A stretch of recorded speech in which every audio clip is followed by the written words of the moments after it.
আচ্ছা, আজকে নতুন চ্যাপ্টার শুরু করছি, সেটা হচ্ছে শিয়ার স্ট্রেংথ অফ সয়েল।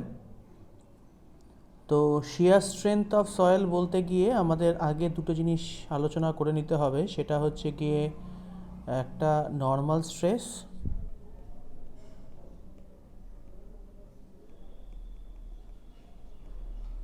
আরেকটা হচ্ছে গিয়ে শিয়ার স্ট্রেস।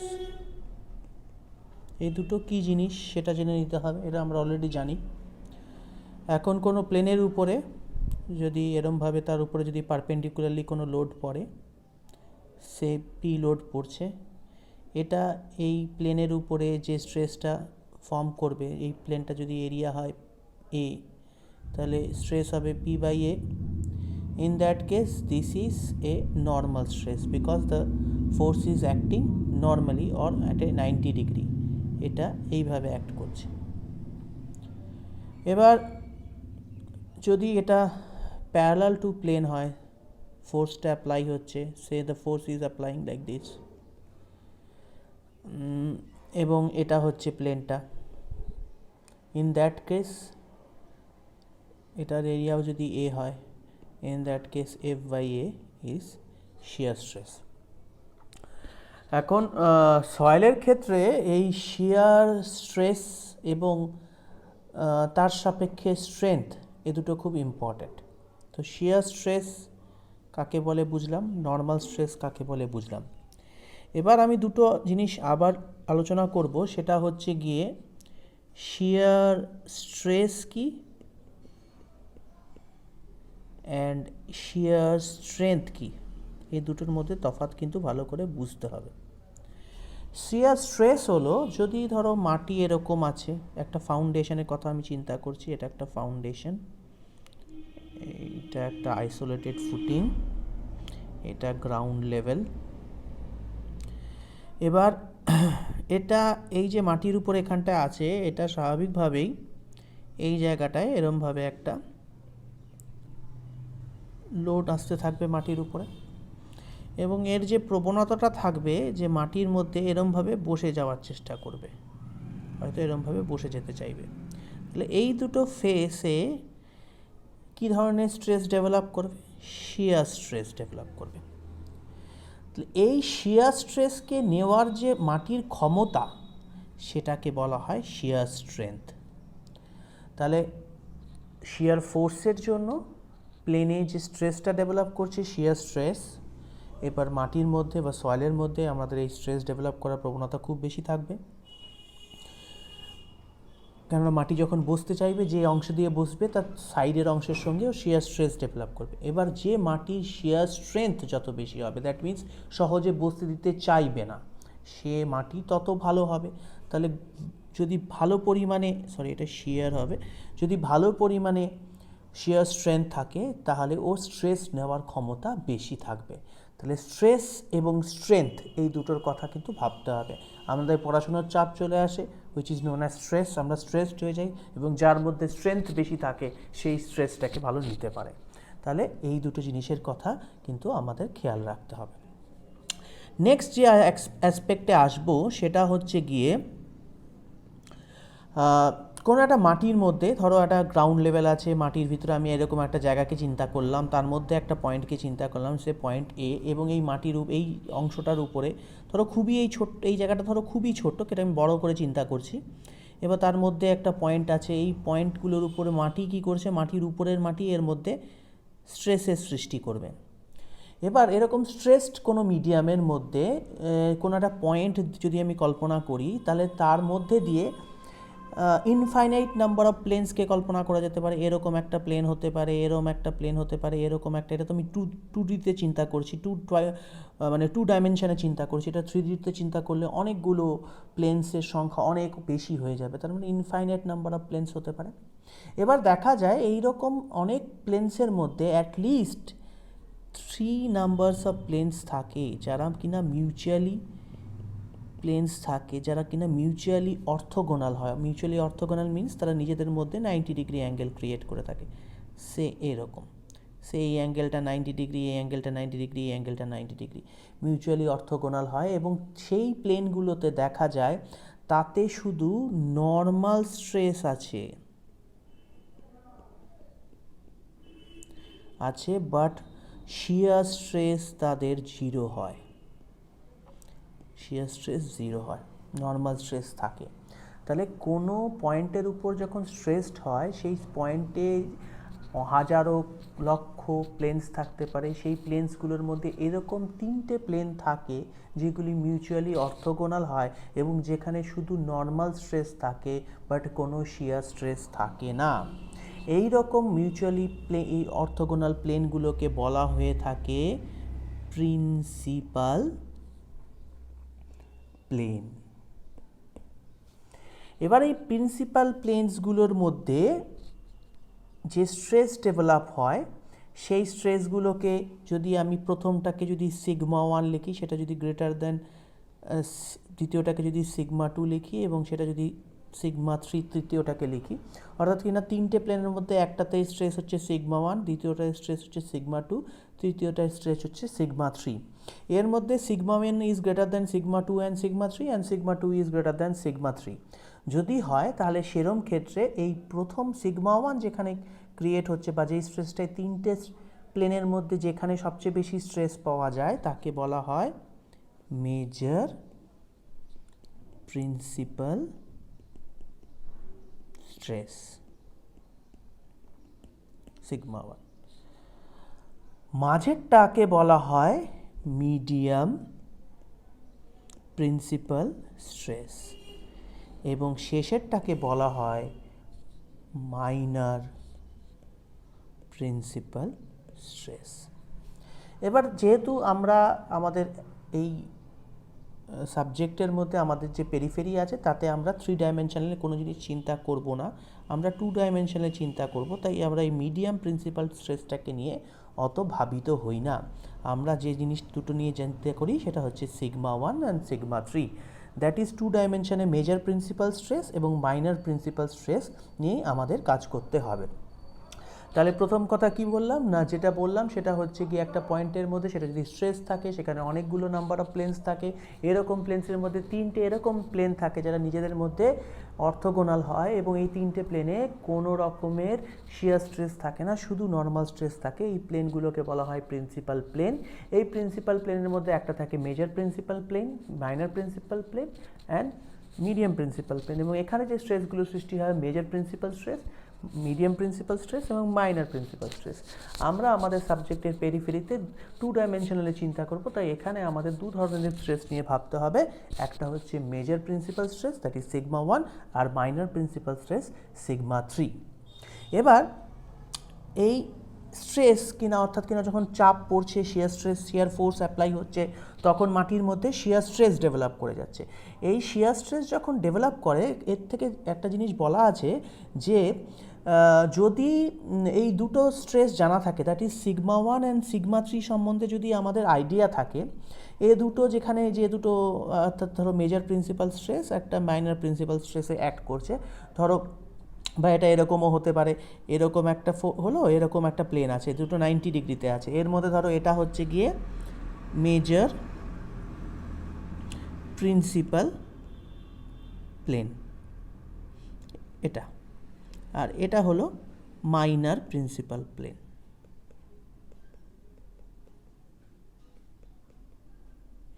এবার এরকম দুটো প্লেনে যদি আমাদের স্ট্রেস জানা থাকে, ধরো এখানে যে স্ট্রেসটা আছে মেজর প্রিন্সিপাল স্ট্রেনে যে স্ট্রেসটা অ্যাক্ট করবে দ্যাট ইজ সিগমা 1 আর মাইনরে যেটা অ্যাক্ট করবে সিগমা 3 যদি জানা থাকে, এবং তৃতীয় আরেকটা জিনিস যদি জানা থাকে যে এই মেজর প্রিন্সিপাল প্লেনের সঙ্গে অন্য যে কোনো প্লেন একটা পার্টিকুলার অ্যাঙ্গেল কত অ্যাঙ্গেলে আছে যদি জানা থাকে, তাহলে এই প্লেনটার উপরে নর্মাল স্ট্রেস কী হবে, দ্যাট ইজ যদি সেটাকে আমি সিগমা দিয়ে ডিনোট করি, এবং এই প্লেনটার উপরে শিয়ার স্ট্রেস কী হবে সেটাকে যদি টাউ দিয়ে ডিনোট করি, তাহলে সেটা বলে দেওয়া সম্ভব নির্দিষ্ট কিছু ম্যাথমেটিক্যাল ইকুয়েশন দ্বারা। আমি আবার বলছি, এই দুটো প্লেনের মধ্যে অর্থাৎ কিনা মেজর প্রিন্সিপাল প্লেন এবং মাইনর প্রিন্সিপাল প্লেন যদি আমাদের জানা থাকে এবং তার উপর যে অ্যাক্ট করছে স্ট্রেস দুটো, তার মানে হচ্ছে গিয়ে মেজর প্রিন্সিপাল স্ট্রেস এবং মাইনর প্রিন্সিপাল স্ট্রেস যদি জানা থাকে,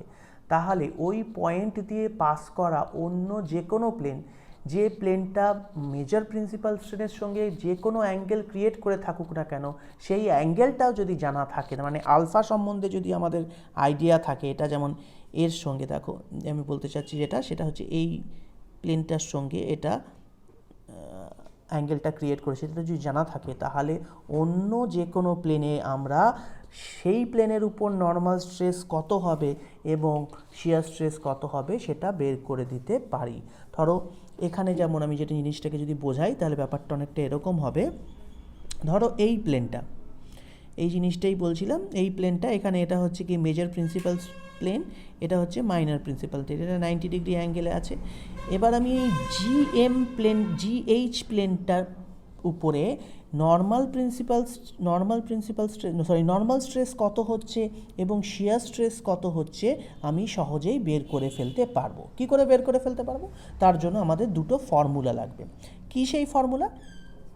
ফর্মুলা হচ্ছে, যদি আমাকে সিগমা মানে নর্মাল স্ট্রেস বের করতে হয় তাহলে আমাকে যেটা করতে হবে sigma 1 plus sigma 3 divide by 2 plus sigma 1 minus sigma 3 divide by 2 cos 2 alpha.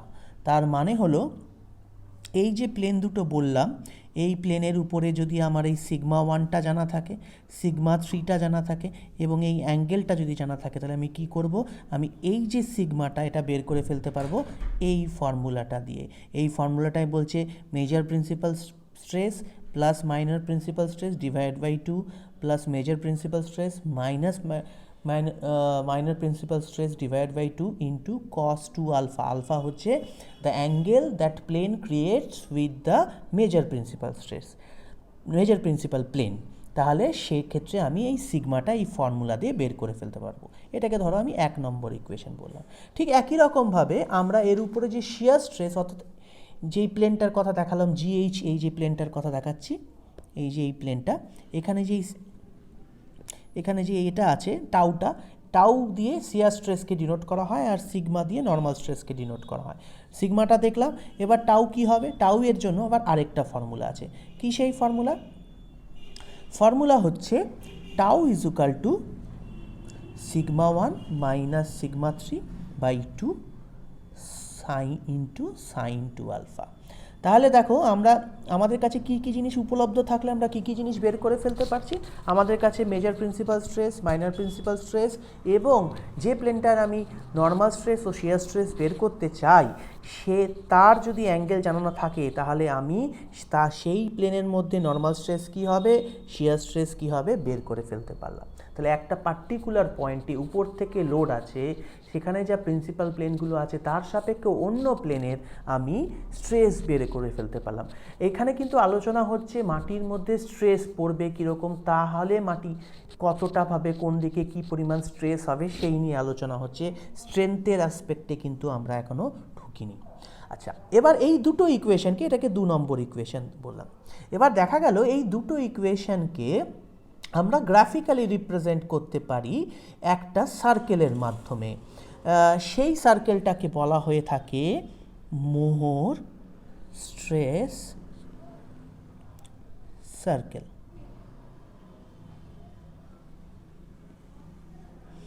More stress সার্কেলে কী হলো? মোর স্ট্রেস সার্কেলে বলা হলো যে, মোর স্ট্রেস সার্কেলটা আমি এখানে দেখিয়ে দিচ্ছি। মোর স্ট্রেস সার্কেলে দেখা হলো যে এই সিগমাটাকে এক্স অ্যাক্সিসে নেওয়া হলো, সিগমাটাকে এই দিকে নেওয়া হলো এক্স অ্যাক্সিসে, এবং টাউটাকে ওয়াই অ্যাক্সিসে নেওয়া হলো।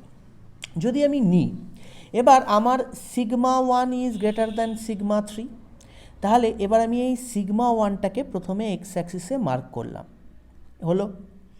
এবার যদি আমি সিগমা 3টাকে মার্ক করি, দেখো এখান থেকে নিয়ে এই পর্যন্ত সিগমা 3কে মার্ক করলাম, হলো, এইটুকু মার্ক করলাম। এবার এই সার্কেলের থেকেই আমি বলতে পারবো যে এর ভিতরে কোনো একটা পয়েন্ট যদি হয়, ধরো এই যে প্লেনটা ছিল, যেমন আলফা প্লেনে ছিল, এই সার্কেলের সেন্টার থেকে যদি সেই অ্যাঙ্গেলে টোয়াইস করে আমি যদি একটা লাইন টানি, তাহলে এটা এই সার্কেলকে যে পয়েন্টে কাট করবে সেই পয়েন্টটাই হবে ওই প্লেনের উপরে নর্মাল স্ট্রেস এবং শিয়ার স্ট্রেসের কোঅর্ডিনেট শো করবে। কীরকম করে? এবার এখানে খেয়াল করে দেখো, এটা যদি এখান থেকে এই পর্যন্ত যদি সিগমা 1 হয়, এটা যদি সিগমা 2 হয়, তার মানে এই যে এইটুকু আছে এটা হচ্ছে গিয়ে ডায়া অফ দিস সার্কেল। এই ডায়া অফ দি সার্কেল কী হবে? Sigma 1 minus sigma 2, sigma 1 minus sigma 3/2 divide by 2 করলে আমরা রেডিয়াস পেয়ে যাবো। ডায়া হবে সিগমা 1 মাইনাস সিগমা 3, তাকে যদি 2 দিয়ে ডিভাইড করি তাহলে রেডিয়াস পেয়ে যাব। তার মানে কোনখান থেকে? তার মানে এখান থেকে নিয়ে এই পর্যন্ত হচ্ছে গিয়ে সিগমা 1 মাইনাস সিগমা 3/2। আচ্ছা, এবার এই সি থেকে নিয়ে দেখো, এখান থেকে নিয়ে এই পর্যন্ত এটাকে বলেছে সিগমা 1 প্লাস সিগমা 3/2। এটা কি করে হলো? এটা হলো হচ্ছে গিয়ে সিগমা 3 মানে এটা প্লাস এটা এই অংশটুকু, এই অংশটুকু। তাহলে এটাকে যদি আমরা প্লাস করি তাহলে এটা কি হচ্ছে সিগমা 3/2। তাহলে এখান থেকে দেখবে চলে আসবে 2 sigma 3 plus sigma 1 minus sigma 3/2। তাহলে এখান থেকে চলে আসবে সিগমা 3 প্লাস সিগমা 1/2। তাহলে এটাই সেটা। তাহলে ওখান থেকে এই পর্যন্ত ডিস্টেন্স হয়ে গেল সিগমা 1 মাইনাস সিগমা 3/2। এবার কেন আমরা বলছি যে এই পয়েন্টে আসলে আমরা সিগমার ভ্যালু পাবো, মানে এক্সের ভ্যালু দেবে সিগমার ভ্যালু, ওয়াইয়ের ভ্যালু দেবে টাউ এর ভ্যালু। কেন বলছি সেটাকে প্রুফ করা যায়, ছোট্ট একটা প্রুফ আছে, আমি দেখিয়ে দিচ্ছি। যেমন ধরো এখানে যদি সিগমার ভ্যালু মানে কি, এখান থেকে নিয়ে এই পর্যন্ত মানে এক্স কোঅর্ডিনেট মানে কি, এখানে হচ্ছে এক্স কোঅর্ডিনেট মানে হচ্ছে ও টু এন কী কী জিনিস নিয়ে ফর্ম হচ্ছে? ও সি প্লাস সিএন নিয়ে ফর্ম হচ্ছে, তাই তো? ও সি প্লাস সিএন। ও সির ভ্যালু আমরা অলরেডি বের করে ফেলেছি, সিগমা 1 প্লাস সিগমা 3/2। এবার সিএন কী হবে? সিএন ভেবে দেখো, সিএনের জন্য এই যে ট্রায়াঙ্গেলটা আছে, এখানে একটা ট্রায়াঙ্গেল ফর্ম হচ্ছে, এই ট্রায়াঙ্গেলটার এটা হচ্ছে 2 আলফা। এর যে সিএমটা আছে সেটা হচ্ছে কি? সেটা হচ্ছে গিয়ে হাইপোটেনিয়াস বা অতিভুজ। তাহলে সিএম এর সাপেক্ষে এটা হচ্ছে কস 2 আলফা যদি করি, সিএম কস 2 আলফা করলে দেখো আমরা পেয়ে যাব অ্যাকচুয়ালি সিএন। কেন না, আমরা যদি দেখি লম্ব বাই অতিভুজ আর ভূমি বাই অতিভুজ, তার মানে CN by CM equal to cos 2 alpha. তাহলে এখান থেকে আমরা পাবো CN equal to CM cos 2 alpha, সেটাই এখানে বসিয়ে দিয়েছি। তাহলে এবার চিন্তা করে দেখো, সিগমা সিএম এর ভ্যালুটা কত? Sigma 1 plus sigma 3/2। সিএম এর ভ্যালু তো আমরা জানি রেডিয়াসের ভ্যালু, রেডিয়াস কত? সিগমা 1 মাইনাস সিগমা 3/2 কস 2 আলফা। তাহলে এটা কি হচ্ছে? এটা এক্স অ্যাক্সিসকে ডিনোট করছে। এবার দেখো এই যে ইকুয়েশানটা এসছে, এই ইকুয়েশানটা কার সঙ্গে মিলে যাচ্ছে? এই ইকুয়েশানটাকে যদি আমরা দেখি, এই ইকুয়েশানটা দেখো, এই ইকুয়েশানটার সঙ্গে মিলে যাচ্ছে, এই ইকুয়েশানটার সঙ্গে মিলে যাচ্ছে। তাহলে এই ইকুয়েশানটা আসলে সিগমাকে ডিনোট করছে। তাহলে এখান থেকে আমরা সিগমা পেয়ে যেতে পারি, অর্থাৎ কিনা যে নর্মাল স্ট্রেসটা কোনো প্লেনে যে অ্যাঙ্গেলে ক্রিয়েট করছে তার থেকে এরকম যদি আমরা প্রথম কথা যে নর্মাল স্ট্রেসের মেজর প্রিন্সিপাল স্ট্রেস ও মাইনর প্রিন্সিপাল স্ট্রেস দিয়ে আমরা প্রথমে একটা সার্কেল ড্র করব, তার সেন্টার থেকে নিয়ে যে অ্যাঙ্গেলটা প্লেন আছে তার ডবল নিয়ে যদি একটা লাইন ড্র করি, সেটা যে পয়েন্টকে কাট করবে সেখানে আমরা নর্মাল স্ট্রেস পেয়ে যাচ্ছি এক্স কোঅর্ডিনেট হিসেবে। ঠিক একই রকমভাবে ওর ওয়াই কোঅর্ডিনেট কী হবে? এর ওয়াই কোঅর্ডিনেট দেখো, এর ওয়াই কোঅর্ডিনেট চিন্তা করে দেখো, এর ওয়াই কোঅর্ডিনেট হচ্ছে গিয়ে এইটুকু mn। তাহলে mn মানে কি? mn হচ্ছে গিয়ে সিএম সাইন 2 আলফা। সিএম মানে কি?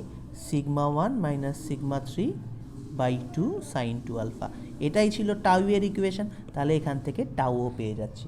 তাহলে কোনো প্লেন কিভাবে, কোনো প্লেন যদি মেজর প্রিন্সিপাল প্লেনের সঙ্গে কত অ্যাঙ্গেলে আছে সেটা যদি জানা থাকে এবং মেজর প্রিন্সিপাল স্ট্রেস আর মাইনর প্রিন্সিপাল স্ট্রেস যদি জানা থাকে, তাহলে আমরা দু রকম উপায়ে ওই প্লেনটার উপরে নর্মাল স্ট্রেস ও শিয়ার স্ট্রেস কত হবে সেটা বের করে ফেলতে পারি।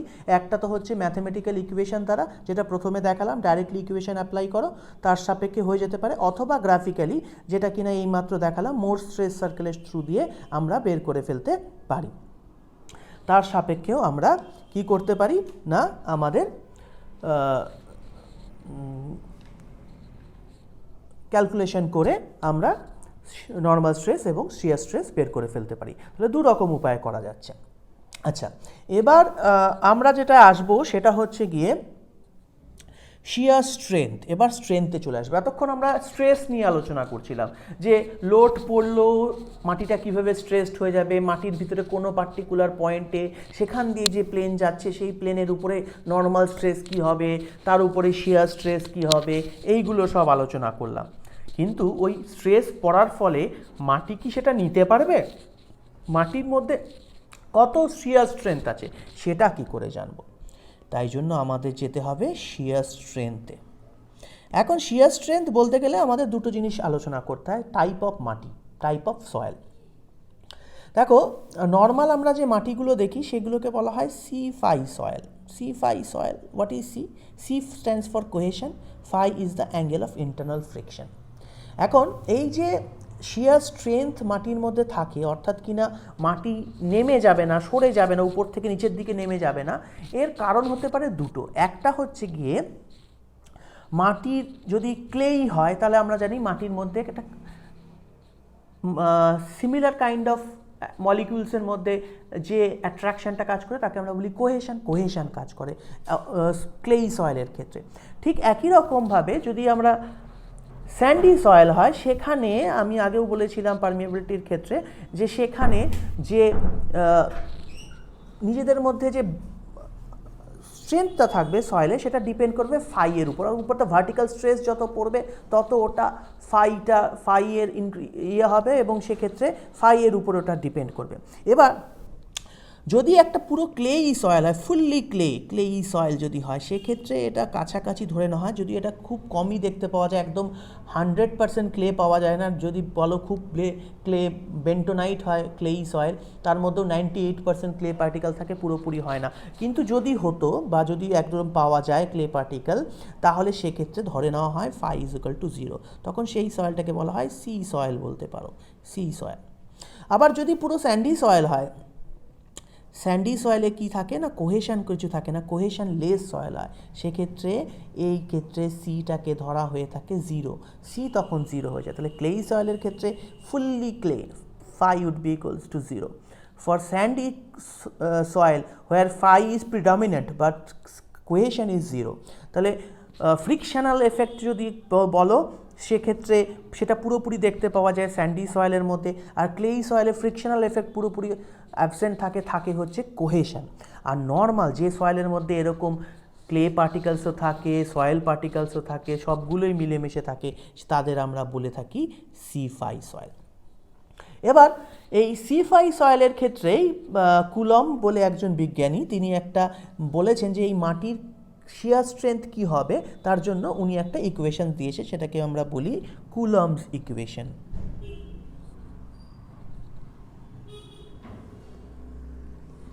Coulomb's equation. উনি বললেন যে মাটির শিয়ার স্ট্রেংথকে যদি টাউ এফ দিয়ে ডিনোট করলেন, this should be equals to c plus sigma dash tan phi. Now here phi is the angle of internal friction and C is the cohesion and tau is the effective stress, effective vertical stress বলতে পারো, tau sigma dash, not tau, sigma dash is effective vertical stress। এবং এটাকে যদি graphically, যেহেতু এটা একটা straight লাইনের equation, এটাকে যদি গ্রাফিক্যালি রিপ্রেজেন্ট করা যায়, এটাকে যদি আমরা গ্রাফিক্যালি রিপ্রেজেন্ট করি, তাহলে একটা গ্রাফে আমরা এক্স অ্যাক্সিস বরাবর যদি নর্মাল স্ট্রেস নিই, normal stress which is denoted by sigma, আর y axis বরাবর যদি আমরা shear stress নিই which is denoted by tau, তাহলে এটা একটা স্ট্রেট লাইন দিয়ে ডিনোট করবে এবং এই লাইনটার ইকুয়েশনই হবে tau f is equal to c plus sigma dash tan phi। এবার এইটা ওয়াই অ্যাক্সিসকে যেখানে কাট করছে এইটাকে ধরা হয়ে থাকে সি বা কোহেশন, এবং এটা হরাইজন্টালের সঙ্গে যে অ্যাঙ্গেলটা ক্রিয়েট করে সেটাকে বলা হয় ফাই বা angle of friction. In case of এটা C5 সয়েলের জন্য সত্যি, তাহলে শিয়ার স্ট্রেংথের জন্য এই যে গ্রাফটা হলো এটাকে বলা হয় স্ট্রেংথ এনভেলপ, স্ট্রেংথ এনভেলপ।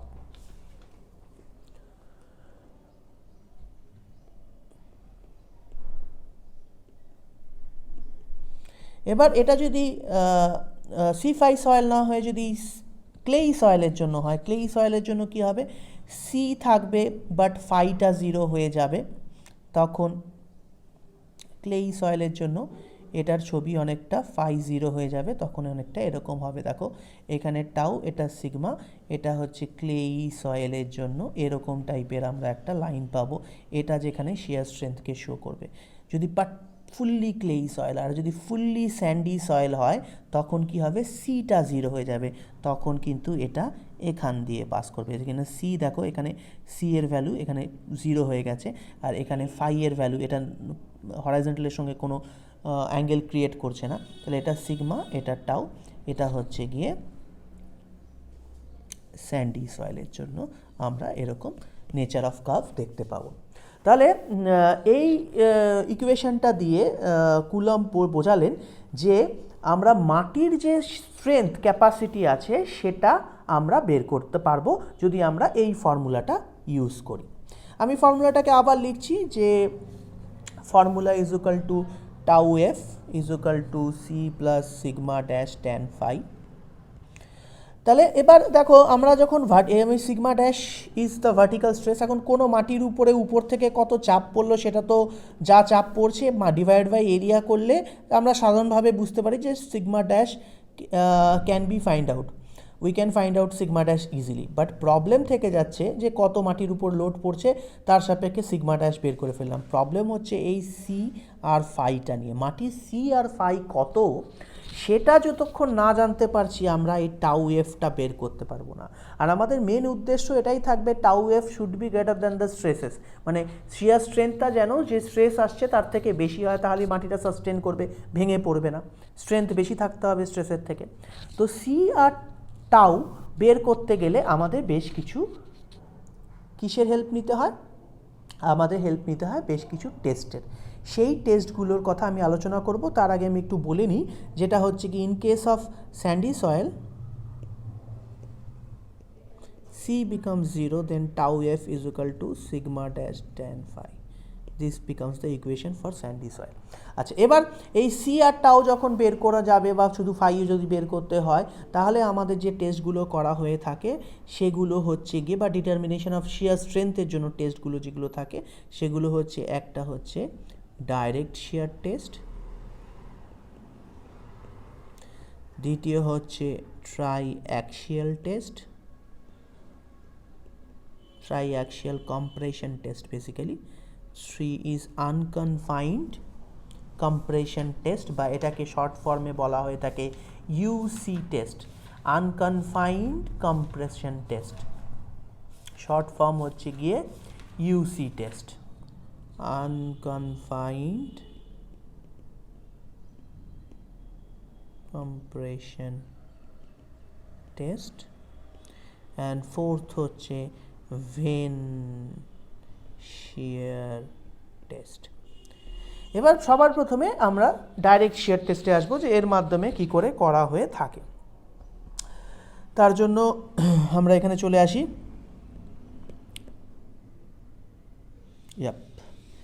এটা একটা ডাইরেক্ট শিয়ার টেস্ট অ্যাপারেটাসের ছবি, আমি পারলে পরে ছবিগুলো আরও আপলোড করার চেষ্টা করব। এখানে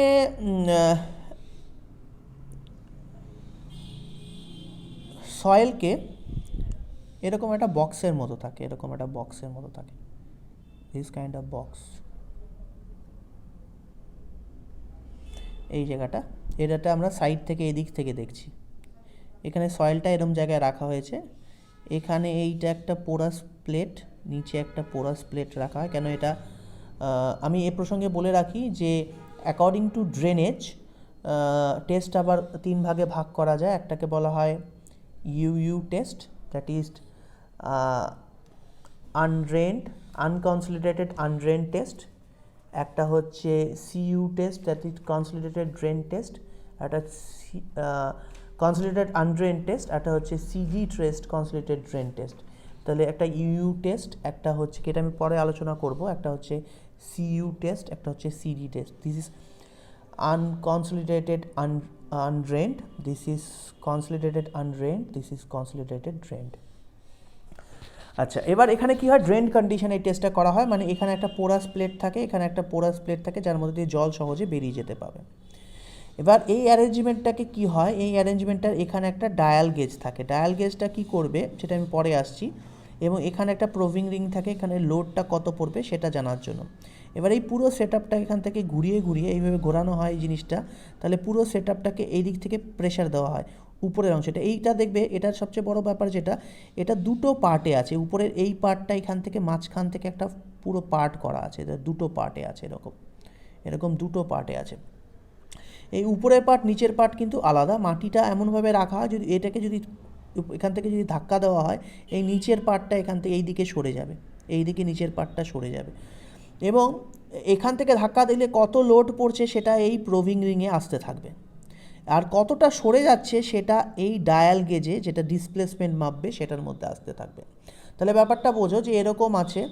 এবার এখানে আমি ধাক্কা দিচ্ছি, তাহলে এই পার্টটা, নিচের পার্টটা এই দিকে চলে আসবে।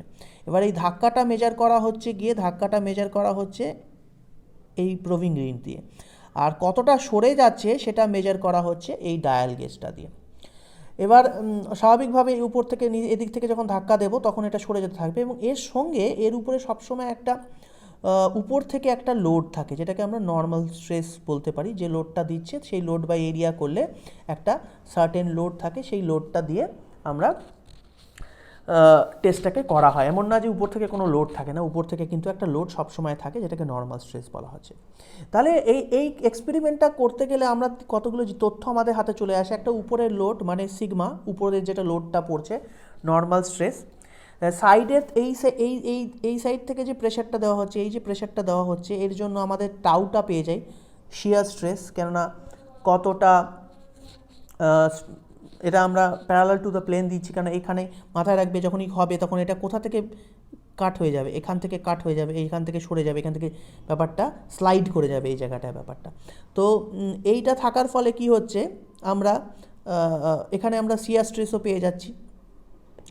এবং আরেকটা বিষয় সেটা কি পাচ্ছি, সেটা হচ্ছে কি ডিসপ্লেসমেন্ট পাচ্ছি, কতটা ডিসপ্লেসমেন্ট হচ্ছে সেটা পাচ্ছি।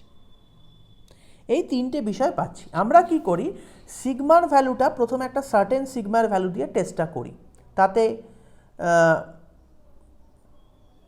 এই টাউয়ের ভ্যালু হতে থাকে, এবং একটা সময় গিয়ে ধরো ফেল করে যায়, ডিসপ্লেসমেন্ট হওয়ার ফলে একদম পুরো ফেল করে গেল, মাটির একদম পুরো ফেল করে গেল।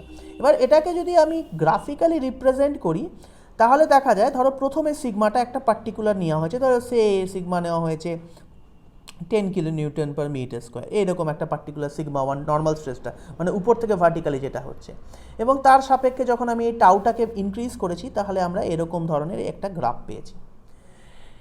এবার সেকেন্ড কি করলাম, আমি এই সিগমা টুটাকে ইনক্রিজ করে দিলাম, মানে ভার্টিক্যালটাকে ইনক্রিজ হয়েছে, আমার এখন 12 kilo newton per metre square হলো। আবার আমি টেস্টটাকে রিপিট করব। সেকেন্ডবার যখন রিপিট করব, ওই আবার নতুন করে সয়েল স্যাম্পল নিলাম, নিয়ে উপরে ভার্টিক্যাল লোডটা এবার ইনক্রিজ করে দিলাম, 10 থেকে 12 কিলো নিউটন করে দিলাম, এবং আবার করে লোডটা করলাম। তখন যত আমি শিয়ার স্ট্রেস দিচ্ছি তার রেসপেক্টে কত ডিসপ্লেসমেন্ট হচ্ছে, এটা হচ্ছে ডিফর্মেশন। এই পাশে হচ্ছে ডিফর্মেশন, আর এই পাশে হচ্ছে শিয়ার স্ট্রেস। তাহলে এর রেসপেক্টে আমি এই সেকেন্ড গ্রাফটা পাবো।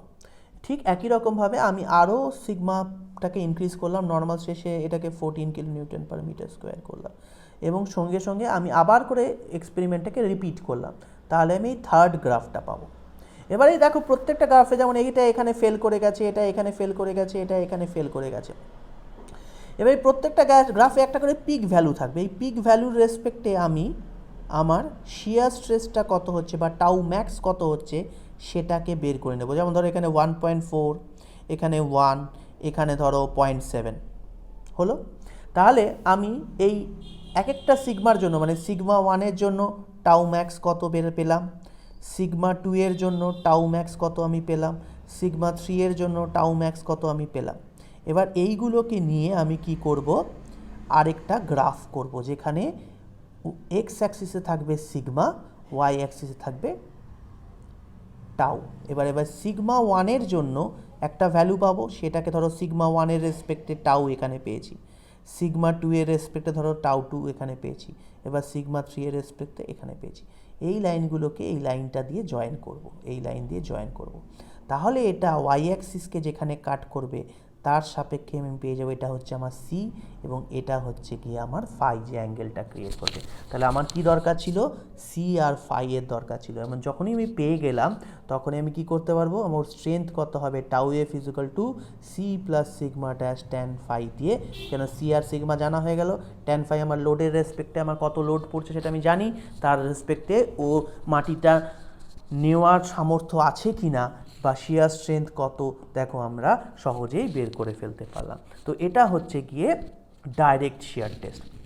এখন এই ডাইরেক্ট শিয়ার টেস্টের বেশ কিছু ডিফিকাল্টিস আছে বা লিমিটেশনস আছে। একটা লিমিটেশনস হচ্ছে কি না, একটা লিমিটেশন হচ্ছে গিয়ে যে এই যে টেস্টটা আছে এটা বেসিক্যালি স্যান্ডি সয়েলের জন্য ভালো। এটা কিন্তু ড্রেন টেস্ট, মানে এখানে ড্রেনিং হয়ে যায়, জল ধরে রাখা সম্ভব না, জল এখানে রেখে দিয়ে টেস্টটা করা এর টেস্টের জন্য এটা উপযুক্ত না। এবং দেখা গেছে স্যান্ডি সয়েলের জন্য এটা বেশি উপযুক্ত, কেন স্যান্ডি সয়েলে ফাটাফাট ড্রেন্ড হয়ে যায়। বাট ক্লেই সয়েলের জন্য এটা খুব একটা উপযুক্ত না, অনেক টাইম লেগে যাবে এবং খুব ভালো মতো রেজাল্টও পাওয়া যাবে না। তাই এটা একটা লিমিটেশন যে এটা শুধুমাত্র স্যান্ডি সয়েলকে রিপ্রেজেন্ট করে। দ্বিতীয় কথা কি, দ্বিতীয় কথা যদি খেয়াল করে দেখো যে এটার যে ফেল করবে সব সময়ই এই লাইন বরাবর মাত্র একটা প্রিডিফাইন্ড প্লেন, এই প্লেনেই ও ফেল করবে, অন্য কোনো প্লেনে ফেল করবে না। কিন্তু সাধারণ ক্ষেত্রে মাটির ক্ষেত্রে তা হয় না, ওটা যে কোনো প্লেনে ফেল করতে পারে, যে প্লেনে ম্যাক্সিমাম স্ট্রেসটা আসবে, যেটা শিয়ার স্ট্রেংথকে অতিক্রম করে যাবে সেই প্লেনেই ফেল করে যাবে, কিন্তু এখানে সেটা সেরকম কিছু হয় না। আরেকটা জিনিস কি না, এই টেস্টে ল্যাটারাল স্ট্রেস সেগুলোকে আলাদা করে ট্রায়াক্সিয়াল টেস্ট পরে বোঝাবো, তার সাপেক্ষে বুঝবে যে এখানে দেওয়া সম্ভব না, বা মানে আলাদা করে সিগমা 1 আর সিগমা 3 আলাদা করে দেওয়া সম্ভব হচ্ছে না, major principal stress minor principal stress দেওয়া সম্ভব হচ্ছে না, সমষ্টিগতভাবে নর্মাল স্ট্রেস আমি এখানে দিচ্ছি, সেটা হচ্ছে এর একটা লিমিটেশন। আর একটা যেটা লিমিটেশন যে এখানে মাটিটা রেস্ট্রেন্ড হয়ে থাকছে, মাটির কি হচ্ছে, মাটি এই সাইডে যেতে পারছে না, তার ফলে আমরা যে ফেলিওরটা পাচ্ছি সেটা এক্স্যাক্ট ফেলিওরকে রিপ্রেজেন্ট করে আমরা বলতে পারি না। তাহলে এই সমস্ত বাধা বা এই সমস্ত লিমিটেশনসগুলো এই টেস্টে আমরা দেখতে পাই। এই টেস্ট করতে গিয়ে যে গ্রাফগুলো পাচ্ছি, মানে প্রথম অবস্থায় শিয়ার ডিফরমেশন এবং শিয়ারিং স্ট্রেস প্রথম যে গ্রাফটা পেয়েছিলাম, সেই গ্রাফ দেখেও কিন্তু অনেক সময় গ্রাফের চেহারা দেখে অনেক কিছু বলা সম্ভব। গ্রাফটা দেখো এইরকম লাইন যদি আসে তাহলে সেটা দেখা যায় সাধারণত ডেন্স স্যান্ডের ক্ষেত্রে বা ওভার কনসলিডেটেড বা ওসি ক্লের ক্ষেত্রে। ওভার কনসলিডেটেড মানে যেটা আমরা বলেছিলাম কনসলিডেশন পড়তে গিয়ে, যেখানে যে স্ট্রেসটা এই মুহূর্তে বর্তমানে আছে এর থেকেও বেশি স্ট্রেস ওই মাটি প্রিভিয়াস হিস্ট্রিতে উপলব্ধ হয়েছে, বা এর থেকেও বেশি স্ট্রেস আগে পড়েছে, এখন সেই স্ট্রেস নেই, অলরেডি ওভার কনসলিডেটেড। আর এই যে সেকেন্ডটা এটা দেখা যায় লুজ স্যান্ড, মানে আমি গ্রাফ দেখেই বলে দিতে পারবো এটা loose sand, normally consolidated clay বা লুজ স্যান্ড বা নর্মালি কনসলিডেটেড এইরকম গ্রাফ দেখতে পাওয়া যায়। আচ্ছা, এবার ট্রায়াক্সিয়াল টেস্ট সেভাবে তোমাদের সিলেবাসে নেই, তো আমি ট্রায়াক্সিয়াল টেস্ট সম্বন্ধে অল্প বিস্তর বলে দিই। ট্রায়াক্সিয়াল টেস্টে কি হয়, এই টেস্টটা এরকমভাবে মাটিটা দেখো এখানে একটা চেম্বারের মতো থাকে, এই চেম্বারটা দেখতে পাচ্ছ, এই চেম্বারটার মধ্যে কি হয়, এই চেম্বারটা প্রথমে জল দিয়ে ভরে দেওয়া হয়েছে, এবং এর মাঝখানে এরকম একটা সিলিন্ড্রিক্যাল আমরা স্পেসিমেন নিই। এই সিলিন্ড্রিক্যাল স্পেসিমেনটাকে পুরো একটা রাবারের মেমব্রেন দিয়ে ঢেকে দেওয়া হয়, মানে পুরো একটা জামা পরানো থাকে যাকে বলতে পারো। তাহলে মাটির সঙ্গে ভেজে না, এর উপরে একটা উপরে নিচে এখানে পোরাস প্লেট থাকে। এবার এই জল দিয়ে ভরে দেওয়ার ফলে কি হয়, চারিদিকে প্রেশার পায়, আগেরটার মধ্যে দেখো চারিদিকে প্রেশার পাচ্ছিল না, চারিদিকে যে প্রেশার পায় প্লাস কি হয় এর উপরের দিকে একটা এক্সট্রা প্রেশার দেওয়া হয়ে থাকে। তো উপরের দিকে যে এক্সট্রা প্রেশার দেওয়া হয় এবং সাইডেও প্রেশার থাকে, তো সাইডের প্রেশারটা এক্ষেত্রে হয়ে যায় সিগমা 3 এবং উপরের প্রেশারটা এখানে সিগমা 1 তো থাকেই plus something del sigma increase হয়, সিগমা 3 তো থাকে প্লাস ডেল সিগমা ইনক্রিজ হয়ে সিগমা 1 হয়ে যায়। তাহলে মেজর প্রিন্সিপাল স্ট্রেস উপর থেকে দেওয়া হয়, মাইনর প্রিন্সিপাল স্ট্রেস সাইড থেকে দেওয়া এখানে সম্ভব হয়, যেটা ডাইরেক্ট শিয়ার স্ট্রেসে দেওয়া সম্ভব হচ্ছিল না। এখানে কি করা হয় যে এইভাবে সিগমা 3 একটা রেখে এবং সিগমা 1কে ইনক্রিজ করিয়ে একটা সময় পর কি হয়, এটা এইভাবে ফেল করে যায়, যখন আমি উপর থেকে চাপ দিতে থাকি এটা একসময় মাটিটা ফেল করে যায়। এবার যখন মাটিটা ফেল করে যায় তখন আমরা কি পেয়ে যাই, একটা সিগমা ওয়ান সিগমা ওয়ান পেয়ে যাই, একটা সিগমা থ্রি পেয়ে যাই। আবার কি করা হয়, মাটিটার মধ্যে সিগমা থ্রি এবং আবার নেক্সট স্পেসিমেন নেওয়া হয়, সিগমা ওয়ান এবং সিগমা থ্রি চেঞ্জ করানো হয়। তাহলে ধরো প্রথমটা sigma one one sigma three one পেলাম, আবার নেক্সট টেস্ট করলাম, তখন এই সিগমা ওয়ানটাকে এবং সিগমা থ্রিটাকে দুটোকেই ইনক্রিজ করে দিলাম, তাহলে ধরো sigma two one sigma three one পেলাম, থ্রি টু পেলাম, সরি হ্যাঁ সিগমা ওয়ান টু এবং সিগমা থ্রি টু পেলাম। তারপরে আবার একটু বাড়িয়ে দিলাম, সিগমা ওয়ান থ্রি পেলাম, সিগমা থ্রি থ্রি পেলাম। তাহলে এইভাবে 3-4টে সেট অফ ডেটা করা হয় যাতে কিনা আলাদা আলাদা করে সিগমা ওয়ান এবং সিগমা থ্রি এর ভ্যালু পাওয়া সম্ভব।